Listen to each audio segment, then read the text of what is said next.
নমস্কাৰ মৰমৰ ছাত্ৰ-ছাত্ৰীসকল, তোমালোকক সকলোকে মোৰ ইউটিউব চেনেলটোলৈ স্বাগতম জনাইছোঁ। আজি মই তোমালোকক পঢ়াব গৈ আছোঁ পাঠ নম্বৰ 12। পাঠ নম্বৰ 12ৰ নাম হৈছে কি গুপ্ত যুগৰ পৰৱৰ্তী ভাৰতবৰ্ষ। ইয়াত চোৱা কি কৈছে, গুপ্ত যুগৰ পৰৱৰ্তী ভাৰতবৰ্ষত উদ্ভৱ হোৱা ৰাজনৈতিক পটভূমিৰ বিষয়ে ধাৰণা লাভ কৰিব, হৰ্ষবৰ্ধনৰ ৰাজত্বকালৰ গুৰুত্ব উপলব্ধি কৰিব, হৰ্ষবৰ্ধনৰ সাংস্কৃতিক আৰু ধৰ্মীয় অৰিহণাৰ বিষয়ে ধাৰণা লাভ কৰিব, দক্ষিণ ভাৰতৰ পল্লৱ ৰাষ্ট্ৰকূট চোল ৰাজ্যৰ ভৌগোলিক অৱস্থিতি আৰু সমলৰ বিষয়ে অৱগত হ'ব। এই ৰাজ্যকেইখনে সাংস্কৃতিক আৰু শিল্পকলাৰ দিশত যোগোৱা অৱদানৰ লগত পৰিচিত হ'ব পাৰিব। ইয়াত কি কৈছে চোৱা, কৈছে পাঠটোতো তোমালোকে বুজিছা কি পঢ়িম আমি গুপ্ত যুগৰ পৰৱৰ্তী ভাৰতবৰ্ষ সম্পৰ্কে ইয়াত পঢ়িম। তোমালোকে ইয়াৰ আগৰ পাঠত গুপ্ত সাম্ৰাজ্যৰ বিষয়ে অধ্যয়ন কৰিলা। প্ৰায় 200 বছৰ ভাৰতীয় সভ্যতা, সমাজ, সাহিত্য, কলা, বিজ্ঞান ইত্যাদি প্ৰায় সকলো ক্ষেত্ৰকে সমৃদ্ধ কৰা গুপ্ত সাম্ৰাজ্যৰ খ্ৰীষ্টীয় 5ম শতিকাৰ মাজভাগত অন্ত পৰিছিল। গুপ্তসকলৰ পতনৰ পাছত সমগ্ৰ ভাৰতবৰ্ষত কিছুমান সৰু সৰু স্বাধীন ৰাজ্যৰ উত্থান হৈছিল। কাষৰ মানচিত্ৰখনত চকু ফুৰালে এই ৰাজ্যবোৰৰ অৱস্থিতিৰ বিষয়ে ধাৰণা পাবা। ভাৰতৰ সোঁমাজত থকা বিন্ধ্য পৰ্বতৰ উত্তৰ ফালে আৰু দক্ষিণ ফালে এই ৰাজ্যবোৰৰ অৱস্থিতি মন কৰাচোন। বিন্ধ্য পৰ্বতৰ উত্তৰ অংশক উত্তৰ ভাৰত আৰু দক্ষিণ অংশক দক্ষিণ ভাৰত বা দাক্ষিণাত্য বুলি কোৱা হয়। এতিয়া কাষত দিয়া মানচিত্ৰৰ পৰা উত্তৰ আৰু দক্ষিণ ভাৰতৰ ৰাজ্যসমূহৰ চিনাক্ত কৰা। কি কি ৰাজ্যৰ নাম পালা বাৰু? এতিয়া চোৱা তোমালোকক দি দিছে, কৈছে যে বিন্ধ্য পৰ্বতৰ উত্তৰ অংশত উত্তৰ ভাৰত আৰু দক্ষিণ অংশত কি কৈছে দক্ষিণ ভাৰত বা দাক্ষিণাত্য বুলি কোৱা হয়। এতিয়া কৈছে চোৱা এই ৰাজ্যবোৰৰ উত্থান একে সময়তে হোৱা নাছিল, বৰং ক'ব পাৰি যে এই ৰাজ্যসমূহৰ সমসাময়িক আছিল। ৰাজ্যসমূহৰ মাজত পাৰস্পৰিক সম্পৰ্ক আছিল, কেতিয়াবা বন্ধুত্বপূৰ্ণ সম্পৰ্কত ঘূৰ্ণিও ধৰিছিল। সময়ত কোনখন ৰাজ্য আন ৰাজ্যৰ লগত চামিলো হৈছিল, আকৌ কেতিয়াবা 2-3খন ৰাজ্য লগ লাগি একোখন নতুন ৰাজ্যৰ সৃষ্টি হৈছিল। ইয়াত কি কৈছে চোৱা, ভাৰতবৰ্ষৰ স্বাধীন হোৱাৰ পাছত কিছুমান দেশীয় স্বাধীন ৰাজ্যৰ স্বতঃস্ফূৰ্তভাৱে ভাৰতবৰ্ষৰ লগত চামিল হৈছিল। আজি আমি এই পাঠৰ মানচিত্ৰত উল্লেখ কৰা ৰাজ্যবোৰৰ ভিতৰত থানেশ্বৰ, পল্লৱ ৰাষ্ট্ৰকূট আৰু চোল এই 4খন উল্লেখযোগ্য ৰাজ্যৰ কথা আলোচনা কৰিম। ছাত্ৰ-ছাত্ৰীসকল তোমালোকে চোৱা, ইয়াত কি কৈছে তোমালোকক যে থানেশ্বৰৰ ৰাজ্য সম্পৰ্কে তোমালোকে ইয়াত জানিব পাৰিবা। তো মেপখন তোমালোকে ইয়াত লক্ষ্য কৰিলে পাবা। চোৱা ইয়াত কি কৈছে, এয়া ওপৰত আছে চোৱা, উত্তৰ ফালে আছে তোমালোকৰ থানেশ্বৰ। এতিয়া ইয়াত আছে থানেশ্বৰ, তাৰপিছত এই হ'ল তোমালোকৰ সিন্ধু নদী, ঠিক আছে। ইয়াত এইফালে দিছে গংগা নদী। থানেশ্বৰ ৰাজ্যটো তোমালোকৰ এই চাইডত দিছে। আমি আৰু এবাৰ চাই লওঁ থানেশ্বৰ আৰু কি কি ৰাজ্যৰ বিষয়ে দিছে। চোৱা 4টা ৰাজ্যৰ কথা কৈছে নহয় জানো, কৈছে ইয়াত কি দিছে চোৱা, কৈছে থানেশ্বৰ, পল্লৱ ৰাষ্ট্ৰকূট আৰু চোল এই 4খন উল্লেখযোগ্য ৰাজ্যৰ কথা আলোচনা কৰিম। তো আজি আমি এই পাঠৰ মানচিত্ৰত উল্লেখ কৰা, আৰু এই পাঠৰ মানচিত্ৰ মানে হৈছে তোমালোকে চাইছে যে ইয়াত চাবা তোমালোকৰ এই পাঠৰ এই মানচিত্ৰ যিটো দিছে, এই মানচিত্ৰখনত ইয়াত চব আছেই।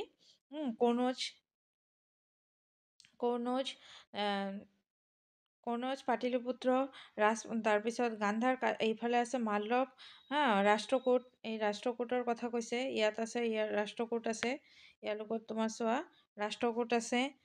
তাৰপিছত মেপখন খুব ভালকৈ চোৱা, ইয়াত পল্লৱ ৰাজ্য, এই ৰাজ্যখনৰ পল্লৱ ৰাজ্য আছে, ঠিক আছে। ইয়াত পল্লৱ ৰাজ্য সম্পৰ্কে আলোচনা কৰিব। তাৰপিছত চালুক্য আছে ইয়াত।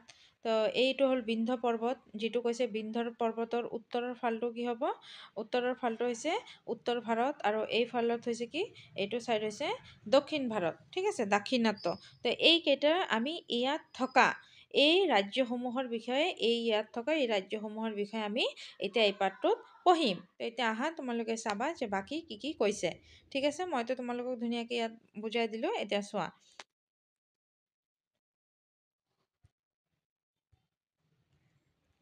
এতিয়া নেক্সট কৈছে কি চোৱা, যে অৱশ্যে আলোচনা নকৰা ৰাজ্যবোৰৰ গুৰুত্ব নোহোৱা নহয়, পাছলৈ এই ৰাজ্যবোৰৰ বিষয়ে বিশদভাৱে জানিব পাৰিবা।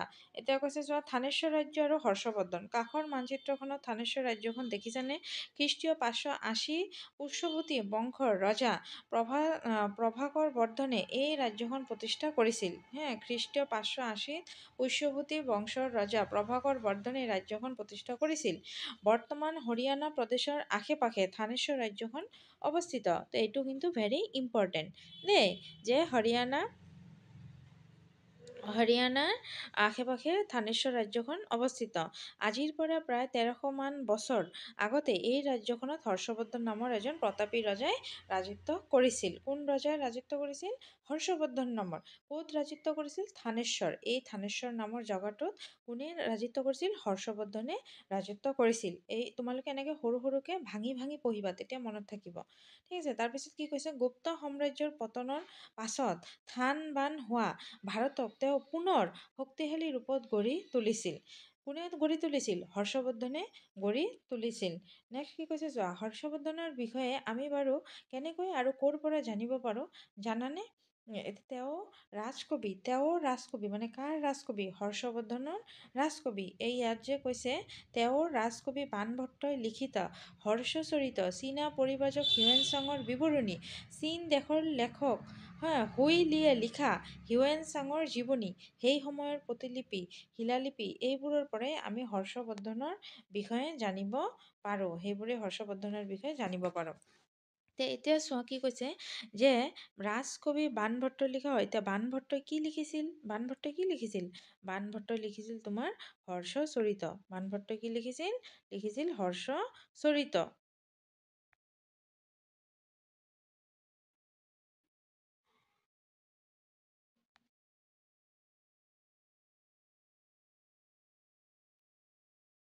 বাণভট্টই কি লিখিছিল? হৰ্ষচৰিত লিখিছিল। ঠিক আছে। বাণভট্টই কি লিখিছিল? হৰ্ষচৰিত। আৰু ইয়াত তোমালোকে এনেকে মনত ৰাখিবা যে বাণভট্টই কি লিখিছিল? হৰ্ষচৰিত। তাৰপিছত চীনৰ পৰা হিউৱেন চাঙৰ বিৱৰণী, চীন দেশৰ লেখক হুইয়ে কি লিখিছিল? হিউৱেন চাঙৰ জীৱনী লিখিছিল। কোনে লিখিছিল? হুইয়ে। এনেকে কোন পুস্তকটো কোনে লিখিছে সেইটো তোমালোকৰ পৰীক্ষাৰ প্ৰশ্ন হ'ব পাৰে। বুজি পাইছে ছাত্ৰ ছাত্ৰীসকল? হৰ্ষচৰিত কোনে লিখিছিল? বাণভট্টই। হিউৱেন চাঙৰ জীৱনী কোনে লিখিছিল? হুইয়ে লিখিছিল। তাৰপিছত কি কৈছে চোৱা, যে সেই সময়ৰ তাম্ৰলিপি, শিলালিপি, এইবোৰৰ পৰা আমি হৰ্ষবৰ্ধনৰ বিষয়ে জানিব পাৰোঁ। এই সমলসমূহৰ মতে হৰ্ষবৰ্ধন প্ৰাচীন ভাৰতৰ এজন শ্ৰেষ্ঠ ৰজা আছিল। প্ৰাচীন ভাৰতৰ শ্ৰেষ্ঠ ৰজাজনৰ নাম কি আছিল? হৰ্ষবৰ্ধন। তেওঁ একেধাৰে এজন সুদক্ষ যোদ্ধা, সুশাসক, সুপণ্ডিত আৰু বিদ্যানগৰী সম্ৰাট আছিল। এই সমলসমূহৰ পৰা জনা যায় যে প্ৰভাকৰ বৰ্ধনৰ মৃত্যুৰ পাছত তেওঁৰ জ্যেষ্ঠ পুত্ৰ ৰাজ্যবৰ্ধন থানেশ্বৰৰ ৰজা হয়। মানে এই প্ৰভাকৰ বৰ্ধনৰ মৃত্যুৰ পাছত কোনে হয়? থানেশ্বৰৰ ৰজা কোন হয়? তেখেতৰ জ্যেষ্ঠ পুত্ৰ ৰাজ্যবৰ্ধনে থানেশ্বৰৰ ৰজা হয়। আনহাতে ৰাজ্যবৰ্ধনৰ ভগ্নীৰ নাম কি আছিল? ৰাজ্যবৰ্ধনৰ ভগ্নীৰ নাম আছিল ৰাজশ্ৰী। কনৌজৰ ৰজা গ্ৰহবৰ্মনলৈ বিয়া দিয়া হৈছিল। কি দিয়া হৈছিল? গ্ৰহবৰ্মনলৈ বিয়া দিয়া হৈছিল। কিন্তু মালাবাৰৰ ৰজা দেৱগুপ্ত আৰু গৌড়ৰ ৰজা শশাংকই মিলি গ্ৰহবৰ্মনক হত্যা কৰে। ভগ্নীপতিৰ মৃত্যুৰ প্ৰতিশোধ ল'বলৈ যাওঁতে শশাংকৰ হাতত ৰাজ্যবৰ্ধনৰো মৃত্যু ঘটিছিল। এনে এক ৰাজনৈতিক পাকচক্ৰত পৰি মাত্ৰ ১৬ বছৰ বয়সতে হৰ্ষবৰ্ধন থানেশ্বৰ আৰু ভনীয়েক ৰাজশ্ৰীৰ প্ৰতিনিধি হিচাপে কনৌজৰো ৰজা হ'ব লগা হয়। পাছলৈ তেওঁ দুয়োখন ৰাজ্যক একত্ৰিত কৰি কনৌজত নিজৰ ৰাজধানী পাতিছিল। হৰ্ষবৰ্ধনক ৰাজপুত্ৰ শিলাদিত্য নামেৰেও জনা যায়। এইটো ভেৰি ইম্পৰ্টেণ্ট। হৰ্ষবৰ্ধনক কি নামেৰে জনা যায়? ৰাজপুত্ৰ শিলাদিত্য নামেৰেও জনা যায়। এতিয়া আহিব পাৰে এনেকে প্ৰশ্ন যে কোন ৰজাক ৰাজপুত্ৰ শিলাদিত্য নামে জনা যায়? তেতিয়া তোমালোকে কি লিখিবা? হৰ্ষবৰ্ধনক জনা যায়। বুজি পাইছে ছাত্ৰ ছাত্ৰীসকল? তাৰপিছত কি কৈছে চোৱা, তেওঁৰ ৰাজ্যখন উত্তৰে জলন্ধৰ, পূবে পাটলিপুত্ৰ, পাটনা, দক্ষিণে নৰ্মদা আদি নদী আৰু পশ্চিমে সৌৰাষ্ট্ৰলৈকে বিস্তৃত হৈ আছিল। আহাচোন এতিয়া আমি সম্ৰাট হৰ্ষবৰ্ধন কেনেদৰে নিজৰ ৰাজ্যত শাসন কৰিছিল তাৰে আভাস লওঁ। হৰ্ষবৰ্ধনৰ প্ৰশাসন ব্যৱস্থা। সম্ৰাট হৰ্ষবৰ্ধনে তেওঁৰ বিশাল ৰাজ্যখন সুশৃঙ্খলভাৱে শাসন কৰিবৰ বাবে কেইবাটাও ভাগত ভাগ কৰিছিল। ৰাজ্যখনক প্ৰদেশ, ভুক্তি, বিষয়, গাঁও আদি ভাগত ভাগ কৰিছিল। আজিকালিৰ নিচিনা এই বিভাগবোৰে শাসন চলোৱাৰ বাবে মন্ত্ৰী, বিষয়া আদি নিয়োগ কৰিছিল। হৰ্ষবৰ্ধনে কৃষক আৰু ব্যৱসায়ী শ্ৰেণীটোৰ পৰা কৰ কাটল সংগ্ৰহ কৰিছিল। কৃষকসকলে উৎপাদিত শস্যৰ 6 ভাগৰ 1 অংশৰ কৰ হিচাপে সোধাব লাগিছিল। কেতিয়াবা নগদে ধৰণেও এনে কৰ সোধাইছিল। এনেদৰে আদায় কৰা কৰ প্ৰজাৰ হিতৰ বাবে খৰচ কৰিছিল। নেক্সট কৈছে কি চোৱা, সম্ৰাট হৰ্ষবৰ্ধনৰ এজন ধৰ্মনিৰপেক্ষ ৰজা আছিল। তেওঁ আছিল শৈৱপন্থী, কিন্তু তেওঁ বৌদ্ধ ধৰ্মৰ ধৰ্মপোষকো আছিল। বৌদ্ধ ধৰ্মৰ প্ৰচাৰৰ বাবে তেওঁ বৌদ্ধ মহামেল পাতিছিল। হিন্দু ধৰ্মৰ বাবে মঠ মন্দিৰো নিৰ্মাণ কৰিছিল। ঠিক আছে, হৰ্ষবৰ্ধন আছিল একেধাৰে সাহিত্য অনুৰাগী আৰু শিক্ষানুৰাগী সম্ৰাট। নালন্দা বিশ্ববিদ্যালয় তেওঁৰ ৰাজ পৃষ্ঠপোষকতা আগবঢ়াইছিল। বাণভট্ট আছিল হৰ্ষবৰ্ধনৰ ৰাজকবি। বাণভট্ট কি আছিল? বাণভট্ট আছিল হৰ্ষবৰ্ধনৰ ৰাজকবি। বাণভট্ট আছিল কি? হৰ্ষবৰ্ধনৰ ৰাজকবি। বাণভট্টই হৰ্ষচৰিত আৰু কাদম্বৰী নামৰ দুখন পুথি ৰচনা কৰিছিল। হৰ্ষবৰ্ধনে পৃষ্ঠপোষকতাত জাতকমালা ৰচিত হৈছিল। হৰ্ষবৰ্ধনে নিজেও সু-সাহিত্যিক আছিল। নাগানন্দ ৰত্নাৱলী আৰু প্ৰিয়দৰ্শিকা নামৰ 3খন পুথি তেওঁ ৰচনা কৰিছিল। ঠিক আছে, বাণভট্ট আছিল হৰ্ষবৰ্ধনৰ ৰাজকবি। বাণভট্টই হৰ্ষচৰিত আৰু কাদম্বৰী নামৰ 2খন পুথি লিখিছিল। এই কথাসমূহ কিন্তু তোমালোকে ধুনীয়াকে লিখি ৰাখিবা যে হৰ্ষবৰ্ধনৰ ৰাজকবি কোন আছিল? বাণভট্ট। তাৰপিছত বাণভট্টই কি 2খন কি পুথি লিখিছিল? বাণভট্টই লিখা পুথি 2খনৰ নাম কি কি? তেতিয়া লিখিবা কি যে হৰ্ষচৰিত আৰু কি কাদম্বৰী। তাৰপিছত প্ৰশ্ন হ'ব পাৰে যে হৰ্ষবৰ্ধনৰ পৃষ্ঠপোষকতাত জাতকমালাও ৰচিত হৈছিল আৰু হৰ্ষবৰ্ধনে নিজে সু-সাহিত্যিক আছিল। নাগানন্দ ৰত্নাৱলী আৰু প্ৰিয়দৰ্শিকা নামৰ 3খন পুথি তেওঁ ৰচনা কৰিছিল। নেক্সট কি আছে চোৱা, নেক্সট ইয়াত কৈছে যে এইখিনি অলপ চোৱা যে যিখন দেশ বা ৰাষ্ট্ৰত কোনো ধৰ্মকে ৰাজধৰ্ম হিচাপে স্বীকৃতি দিয়া নহয় অথচ সকলো ধৰ্মৰ প্ৰতি সম বিচাৰ কৰা হয়, সেইখন ৰাষ্ট্ৰকে ধৰ্মনিৰপেক্ষ ৰাষ্ট্ৰ বোলা হয়। এতিয়া ইয়াৰ পৰা প্ৰশ্ন হ'ব পাৰে যে ধৰ্মনিৰপেক্ষ ৰাষ্ট্ৰ বুলিলে কি বুজা? তেতিয়া এইটো লিখিবা যে যিখন দেশ বা ৰাষ্ট্ৰ কোনো ধৰ্মকে ৰাজধৰ্ম হিচাপে স্বীকৃতি দিয়া নহয় অথচ সকলো ধৰ্মৰ প্ৰতি সম বিচাৰ কৰা হয়, সেই ৰাষ্ট্ৰকে ধৰ্মনিৰপেক্ষ ৰাষ্ট্ৰ বোলে। তাৰপিছত চীনা পৰিব্ৰাজক হিউৱেন চাং হৰ্ষবৰ্ধনৰ ৰাজ্য ভ্ৰমণ কৰিবলৈ আহিছিল। হৰ্ষবৰ্ধনে হিউৱেন চাঙৰ সন্মানাৰ্থে কনৌজত ৩য় বৌদ্ধ মহামেল আয়োজন কৰিছিল। হৰ্ষবৰ্ধনে প্ৰয়াগতো এনে আন এখন মেলৰ আয়োজন কৰিছিল। এতিয়া নেক্সট কি কৈছে চোৱা, কৈছে যে ওচৰ চুবুৰীয়া স্বাধীন ৰাজ্যবোৰৰ লগত হৰ্ষবৰ্ধনে কেনেকুৱা সম্বন্ধ স্থাপন কৰিছিল জানেনে? এতিয়া ৰজাই তেখেতৰ যিকোনো ওচৰ চুবুৰীয়া ৰাজ্য আছিল সেইসমূহৰ লগত কেনেকৈ সেইটোতো জানিব লাগিব। বল্লভী, উৰিষ্যা, কঙ্গুদ আদি ৰাজ্যসমূহ তেওঁ জয় কৰি মিত্ৰতা স্থাপন কৰিছিল। কামৰূপৰ ৰজা ভাস্কৰ বৰ্মনো তেওঁৰ মিত্ৰ ৰজা আছিল। কামৰূপৰ ৰজা ভাস্কৰ বৰ্মনো তেওঁৰ মিত্ৰ ৰজা আছিল। ঠিক আছে, নেক্সট কি কৈছে চোৱা, পল্লৱসকল। এই পাঠৰ এতিয়া কাষৰ মানচিত্ৰৰ লগত তুলনা কৈছে। ওপৰে চালে 2খন মানচিত্ৰ একেখন লাগিলেও 2খন মানচিত্ৰ কিছু পাৰ্থক্য দেখিব পাৰিবা। পাৰ্থক্যবোৰ মন কৰি চোৱাচোন। কৈছে কাঞ্চী নামৰ ঠাইখন নিশ্চয় দেখিছা, দক্ষিণ ভাৰতৰ পূব উপকূলত অৱস্থিত। এইখনেই পল্লৱসকলৰ ৰাজ্য। ইয়াত তোমালোকক দিছে চোৱা পল্লৱসকলৰ সমসাময়িক দাক্ষিণাত্য ৰাজ্যসমূহ।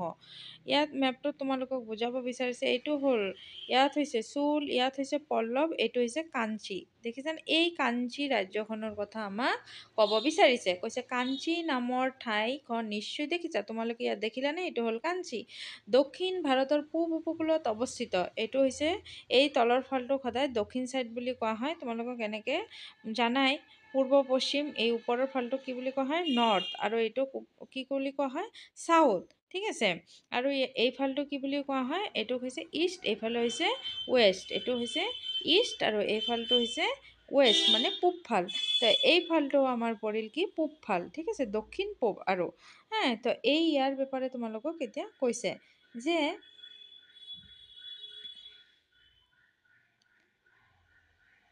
তো এতিয়া তোমালোকক খালি এই পল্লৱৰ এই কাঞ্চীৰ ৰাজ্যৰ মানে পল্লৱসকলৰ এই কাঞ্চী ৰাজ্যখনৰ বিষয়ে আমি পঢ়িম।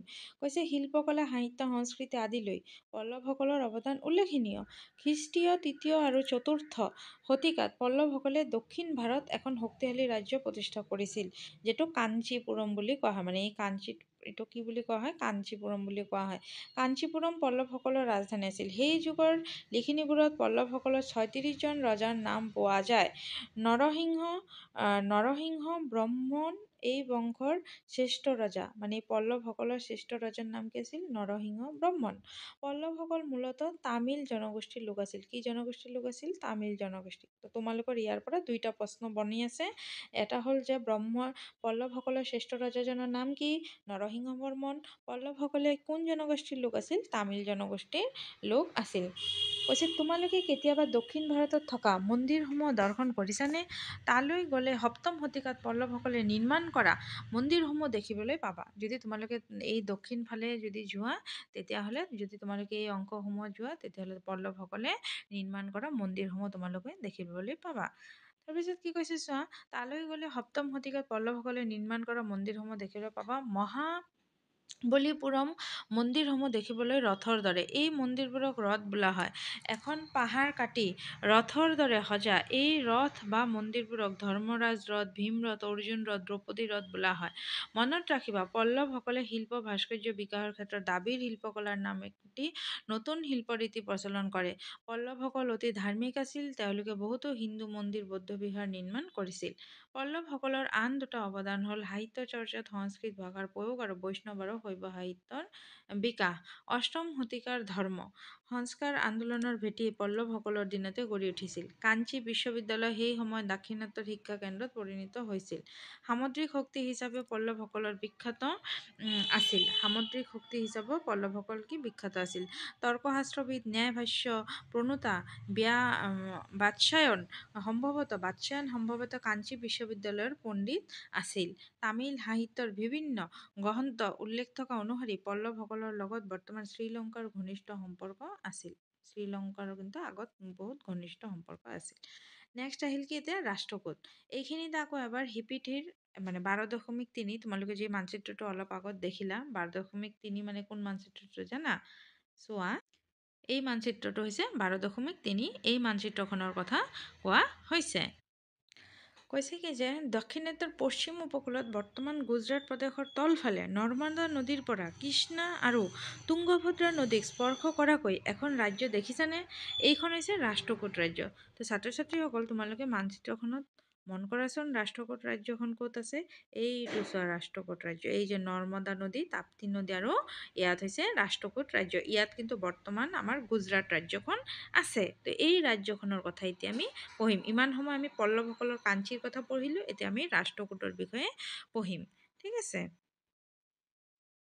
কি কৈছে চোৱা, দান্তি দুৰ্গ নামৰ এজন সামন্ত প্ৰভুৱে আনুমানিক 753 খ্ৰীষ্টাব্দত ৰাষ্ট্ৰকূট ৰাজ্যখন প্ৰতিষ্ঠা কৰে। এওঁলোকে যে অতি পৰাক্ৰমী ৰজা আছিল সেয়া সন্দেহাতীত, কাৰণ এই ৰজাসকলে মহাৰাজ ধীৰাজ, ত্ৰিভুৱন চক্ৰৱৰ্তী আদি উপাধি লোৱা কথাই ইয়াৰ প্ৰমাণ দিয়ে। আকৌ ইতিহাসত উল্লেখ আছে যে দাক্ষিণাত্যৰ ৰজাসকলৰ মাজত এওঁলোকেই সৰ্বপ্ৰথমে উত্তৰ ভাৰতত আধিপত্য স্থাপনৰ চেষ্টা কৰে। সম্ভৱতঃ ৰাষ্ট্ৰকূটসকলৰ সুশাসনৰ বাবে ৰজাসকলে শিল্পকলা, সাহিত্য, সংস্কৃতি, ধৰ্ম সকলো ক্ষেত্ৰতে যথেষ্ট অৱদান আগবঢ়াব পাৰিছিল। ৰাষ্ট্ৰকূটসকলৰ শাসনৰ মুৰব্বী আছিল ৰজা। ৰাজ্যখনক প্ৰদেশ, জিলা, গাঁও আদি ভাগত ভাগ কৰি মন্ত্ৰী, বিষয়া আদিৰ দ্বাৰা শাসন কাৰ্য চলাইছিল। ৰাষ্ট্ৰকূটসকলৰ শাসনকালত সংস্কৃত আৰু প্ৰাকৃত ভাষাৰ যথেষ্ট বিকাশ হৈছিল। ধৰ্মৰ দিশত ৰজাসকল সহনশীল আছিল। দক্ষিণ ভাৰতত তেওঁলোকে নিৰ্মাণ কৰোৱা অজস্ৰ মন্দিৰ আজিও বিদ্যমান। ইলোৰাৰ কৈলাশনাথ মন্দিৰ ৰাষ্ট্ৰকূট ৰজাৰ প্ৰথম কৃষ্ণই নিৰ্মাণ কৰিছিল। এইটো প্ৰশ্ন হ'ব পাৰে যে ইলোৰাৰ কৈলাশনাথ মন্দিৰ কোনে কৰিছিল? ৰাষ্ট্ৰকূটৰ প্ৰথম ৰজা কৃষ্ণই নিৰ্মাণ কৰিছিল। এইটো ধুনীয়াকৈ লিখি ৰাখিবা যে কৈলাশ মন্দিৰ কোনে নিৰ্মাণ কৰিছিল আৰু এইটো ক'ত আছে? ইলোৰাত আছে। কোনে নিৰ্মাণ কৰিছিল? কৃষ্ণই নিৰ্মাণ কৰিছিল। এলিফেণ্টা আৰু মালখোৰৰ মন্দিৰসমূহত ৰাষ্ট্ৰকূট শিল্পৰ নিৰ্দেশ দেখিবলৈ পোৱা যায়।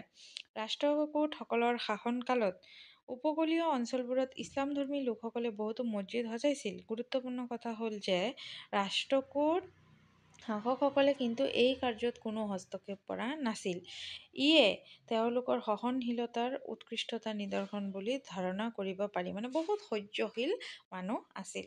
ৰাষ্ট্ৰকূটসকলে দাক্ষিণাত্য প্ৰায় 120 বছৰ কাল শাসন কৰিছিল। ৰাষ্ট্ৰকূটৰ মাজত দেখা দিয়া অন্তৰকলহৰ বাবে কি হৈছিল যে তেওঁলোকৰ মানে পতন হৈছিল। ভিতৰে ভিতৰে কাজিয়াৰ বাবে তেওঁলোকৰ কি হ'ল? পতন হ'ল। নেক্সট এতিয়া চোৱা কি আহিছে? এতিয়া আহিলে চোল সাম্ৰাজ্য। এতিয়া কি আহিলে? চোল সাম্ৰাজ্য। কৈছে গুপ্তসকলৰ পৰৱৰ্তী যুগৰ আন এখন শক্তিশালী ৰজা হৈছে কি? চোল সাম্ৰাজ্য। আন এখন শক্তিশালী হৈছে কি? চোল ৰাজ্য। দক্ষিণ ভাৰতৰ অনেক ৰাজ্যৰ পতনৰ সময়ত চোল সাম্ৰাজ্য উত্থান মন কৰিবলগীয়া। প্ৰকৃততে সমসাময়িক ৰাজ্যবোৰৰ দুৰ্বল অৱস্থাই চোল বিলাকৰ উত্থানৰ প্ৰধান কাৰণ। চোল সাম্ৰাজ্যৰ ৰাজধানী আছিল তাঞ্জোৰ। এইটো ভেৰি ইম্পৰ্টেণ্ট। চোলসকলৰ ৰাজধানী কি আছিল? তাঞ্জোৰ। নৱম শতিকাৰ মাজভাগত বিজয়ালয় নামৰ লোক এজনে তাঞ্জোৰ অধিকাৰ কৰি দাক্ষিণাত্যত চোল সাম্ৰাজ্যৰ ৰাজধানী পাতে। তো চোলসকলৰ ৰাজধানীৰ নাম কি? তাঞ্জোৰ। এইটো ভেৰি ইম্পৰ্টেণ্ট হয়, এইটো তোমালোকে বহীত লিখি ৰাখিবা। নেক্সট কি কৈছে চোৱা, কৈছে প্ৰথম পৰান্তক চোল বংশ এজন পৰাক্ৰমী ৰজা আছিল। তেওঁই গাঁওসমূহক সাহিত্য শাসন প্ৰদান কৰি পৰৱৰ্তী কালত ভাৰতবৰ্ষত পঞ্চায়তী ৰাজ ব্যৱস্থা প্ৰতিষ্ঠাৰ পথ মুকলি কৰে। তে প্ৰথম পৰান্তক চোল বংশৰ এজন পৰাক্ৰমী ৰজা আছিল। কোন? প্ৰথম পৰান্তক। এই প্ৰথম পৰান্তক নামৰ ৰজাজনে তেওঁই গাঁওসমূহক কি কৰিছিলে? সাহিত্য শাসন প্ৰদান কৰিছিল। তাৰপিছত তেওঁই ভাৰতবৰ্ষত প্ৰথম পঞ্চায়তী ৰাজৰ ব্যৱস্থা কৰিছিল। তো ভাৰতত প্ৰথম পঞ্চায়তী ৰাজৰ ব্যৱস্থা কোনে কৰিছিল? প্ৰথম পৰান্তকে কৰিছিল। ঠিক আছে, এনেকে সৰু সৰু প্ৰশ্ন তোমালোকৰ হ'ব।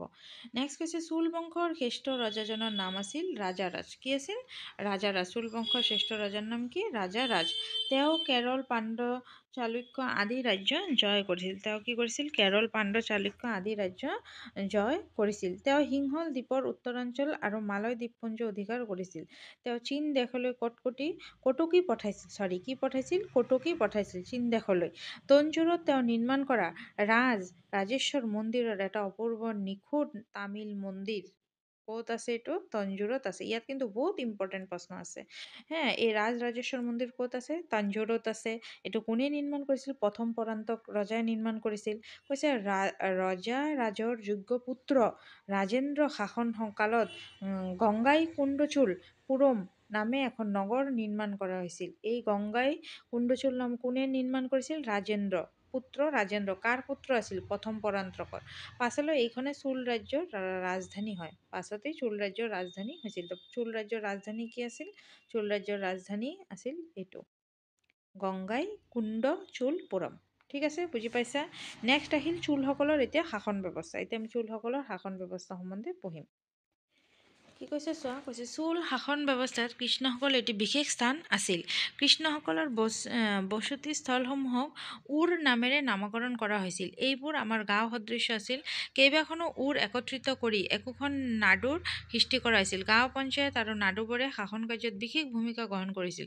চহকী কৃষ্ণকসকলে কেন্দ্ৰীয় শাসন ছত্ৰছায়াত নাকি নাডুবোৰৰ ওপৰত প্ৰভাৱ খটুৱাইছিল।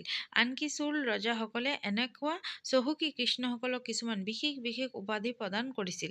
তেওঁলোকে কেন্দ্ৰীয় চৰকাৰৰ পৰা লাভ কৰা ক্ষমতা শাসন কাৰ্যত প্ৰয়োগ কৰিছিল। ব্ৰাহ্মণসকলেও চোল ৰাজ্যসকলৰ পৰা পৃষ্ঠপোষকতা লাভ কৰিছিল।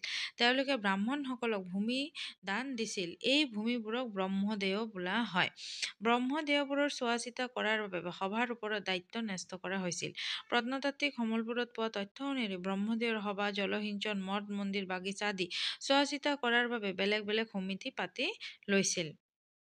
নেক্সট কি কৈছে? চোলসকলৰ শিল্প ভাস্কৰ্য। কৈছে চোল ৰজাসকলে নিৰ্মাণ কৰা মন্দিৰবোৰৰ কিছুমান বৈশিষ্ট্য আছিল। এই মন্দিৰসমূহ অকল উপাসনা স্থলীয়ে নাছিল, বৰং এইবোৰ আছিল ৰাজ্যৰ অৰ্থনীতি সুদৃঢ় কৰাৰ একোটা কেন্দ্ৰ। মন্দিৰৰ পূজা সেৱা চোৱা চিতা কৰা পৰিয়ালবোৰক মন্দিৰৰ ওচৰে পাজৰে সংস্থাপন দিয়া হৈছিল। মন্দিৰৰ নামত দিয়া ভূমিৰ উৎপাদনৰ সহায়ত এই পৰিয়ালবোৰক ভৰণ পোষণো দিয়া হৈছিল। এইদৰে মন্দিৰবোৰে আৰ্থ সামাজিক সাংস্কৃতিক জীৱন চহকী কৰিছিল। মন্দিৰৰ ওচৰে পাজৰে বসবাস কৰা লোকসকলৰ কিছুমানে শিল্প ভাস্কৰ্যৰ চৰ্চাও কৰিছিল। তেওঁলোকে ব্ৰঞ্জেৰে তৈয়াৰ কৰা বিভিন্ন দেৱ দেৱীৰ মূৰ্তিবোৰ সমকালীন বিশ্বৰ চমৎকাৰ শিল্প ভাস্কৰ্য হিচাপে পৰিগণিত হৈছিল। ব্ৰঞ্জৰ নটৰাজৰ মূৰ্তি এই যুগৰ আন এক উল্লেখনীয় ভাস্কৰ্য। চোল ৰজাসকলৰ আন এটি অক্ষয় কীৰ্তি হ'ল খেতি বাতি জলসিঞ্চনৰ পদ্ধতি প্ৰয়োগ। কাবেৰী নদীৰ উপত্যকাৰ হাৰোৱা অঞ্চলত উভয় নদী কৃষ্ণ শস্যৰ উৎপাদন হৈছিল। ইয়াৰ উপৰিও খাল খান্দি খেতিত পানী যোগান ধৰাৰ ব্যৱস্থা চোলসকলৰ অন্যতম কীৰ্তি। এতিয়া মনত ৰাখিবলগীয়া কথা কি দিছে চোৱা, গুপ্তসকলৰ পতনৰ পাছত সমগ্ৰ ভাৰতবৰ্ষত কিছুমান সৰু সৰু ৰাজ্যৰ অভ্যুত্থান হৈছিল। মধ্যযুগত ভাৰতবৰ্ষৰ ৰাজত্ব কৰা হৰ্ষবৰ্ধন ইতিহাসৰ এক উল্লেখযোগ্য সম্ৰাট। এই তোমালোকে ইয়াত থকা এই কথাসমূহ তোমালোকে অলপ মনত ৰাখিবলগীয়া, এইবিলাক পঢ়িবা। এই কামৰূপ ৰজাৰ ভাস্কৰ বৰ্মনৰ হৰ্ষবৰ্ধনৰ মিত্ৰ ৰজা আছিল। ঠিক আছে, ভাস্কৰ বৰ্মন হৰ্ষবৰ্ধনৰ মিত্ৰ ৰজা আছিল। ভাস্কৰ বৰ্মন হৈছে এজন ৰজা আৰু এই হৰ্ষবৰ্ধন হৈছে আন এজন ৰজা। ঠিক আছে, মনত থাকিব তো, দুইজন বেলেগ বেলেগ। এইটো এজন ৰজা, দুইজনৰ মিত্ৰ আছিল, মানে বন্ধু আছিল। চীনা পৰিব্ৰাজক হিউৱেন চাং হৰ্ষবৰ্ধনৰ ৰাজত্ব কালত ভাৰতলৈ ভ্ৰমণ কৰিছিল। এইটো ভেৰি ইম্পৰ্টেণ্ট, বহুত মানে পৰীক্ষাত দিয়ে যে কোন ৰজাৰ ৰাজত্ব কালত চীনা পৰিব্ৰাজক হিউৱেন চাং আমাৰ ভাৰতলৈ ভ্ৰমণ কৰিব আহিছিল। তেতিয়া মই আকৌ এবাৰ প্ৰশ্নটো কৈছোঁ, কোন ৰজাৰ ৰাজত্ব কালত চীনা পৰিব্ৰাজক হিউৱেন চাং ভাৰতবৰ্ষ ভ্ৰমণ কৰিব আহিছিল? তেতিয়া তোমালোকে ক'বা কি, হৰ্ষবৰ্ধনৰ ৰাজত্ব কালত। কাঞ্চীৰ পল্লৱসকল শিল্পানুৰাগী আৰু সংস্কৃত ভাষাৰ পৃষ্ঠপোষক আছিল। ঠিক আছে, এইটো এটা ইম্পৰ্টেণ্ট কথা, এইটো তোমালোকে ধুনীয়াকৈ মনত ৰাখিবা। আৰু এতিয়া ছাত্ৰ ছাত্ৰীসকল, মই বাকীখিনি তোমালোকক পঢ়াই দিলোঁ। পাঠখিনি মই চেষ্টা কৰিছোঁ খুব ভালদৰে তোমালোকক বুজাই দিবলৈ, আৰু তোমালোকে কেনেকুৱা বুজিছা কমেণ্ট ছেকশ্যনত জনাই দিবা। আৰু ভিডিঅ'টো চোৱাৰ বাবে তোমালোকক বহুত বহুত ধন্যবাদ থাকিল মোৰ ফালৰ পৰা। মই যেনেকৈ মেপটো দেখাই তোমালোকক পঢ়াইছোঁ, তোমালোকেও সেইখিনি চাবলৈ তেনেকৈ যত্ন কৰিবা। আৰু আশা কৰিছোঁ ভিডিঅ'টো চাই তোমালোকক ভালেই লাগিছে। সকলোৱে ভালে থাকিবা, সুস্থ থাকিবা, আৰু ভিডিঅ'সমূহ চাই অলপ লাইক শ্বেয়াৰ ছাবস্ক্ৰাইব কৰি দিবা, লাইক কৰি দিবা। আৰু কুৱেশ্যন এনচাৰ যদি তোমালোকে কিবা নুবুজা সেইটোও কৈ দিবা, আৰু যদি নতুন কিবা পঢ়াই দিব লাগে, কোনো ছাবজেক্টত অসুবিধা থাকে, সেইটোও কমেণ্ট ছেকশ্যনত জনাই দিবা। ঠিক আছে, থেংক ইউ। তোমালোকক সকলোকে ভালে থাকা আৰু চোৱাৰ বাবে বহুত বহুত ধন্যবাদ থাকিল। Thank you. ইয়াত থকা গোটেই প্ৰশ্ন উত্তৰখিনি মই কিন্তু তোমালোকক দি দিছোঁ দেই। ঠিক আছে।